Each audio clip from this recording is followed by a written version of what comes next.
Mallory tells Naird that they have been doing a lunar habitat experiment for 2 years now.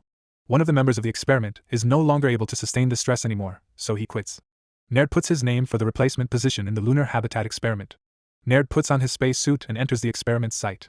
Naird tries to show his authority to the others, but they reply that in the experiment site, they are all equal and they don't take orders from him. They even tease him for being the new guy. Erin takes advantage of the situation and plans a party. She orders 20 pizzas for the party but waits and waits, but nobody comes for the party. Naird breaks the flute of the sculptor. Erin goes to the correctional facility to meet her mom. Naird tries to eat potatoes but fails to do so. Then he starts eating nearby ants.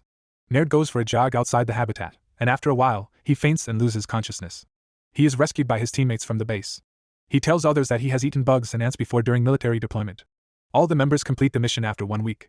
Space Force soldiers prepare for an exercise battle with the Air Force soldiers. Mallory designs his task to pick an exoskeleton for the battle. We see a standoff between Naird and General Kick. They make it official by hiring a referee from the army. Naird develops their battle plans for the fight with the Air Force team. They will fight each other with BB guns in battle. Mallory's team disables an Air Force satellite with their satellite. Now the Space Force is ready for the exercise battle, but there is one problem: they cannot move freely in their suits. Meanwhile, the Air Force guys are doing gymnastics after putting on their suits. Both teams are now ready for the win. General Naird himself leads the Space Force team, and the battle begins. The Air Force team is much more active than the Space Force team.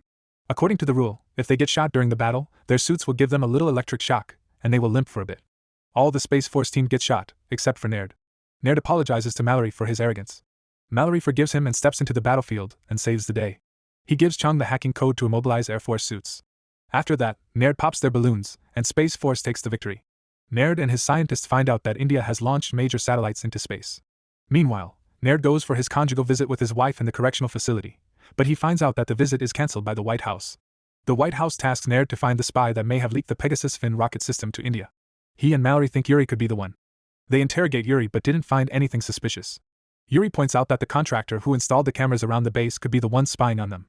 They also interrogate Kelly, the contractor, but Naird didn't find anything on her either. Naird and Mallory interrogate Chang and Brad, but they don't find anything on them. Fuck Tony asks Chang for something extraordinary for the president's birthday. Chang wants to mess with him, so he tells him that they developed an invisibility cloak, and everyone around them is wearing one. Naird finds out that one of his guys, Baxter, is spying for Air Force General Kick. Brad told Naird that Dr. Mallory has sent an encrypted video to a random Earthlink address. Now they suspect Mallory for the leak of Pegasus Fin systems to India. Naird decrypts the video and finds that it's a love song about Jerome, and sung by Mallory. The Secretary of Defense told Naird that there is no spy, India is just good at building things.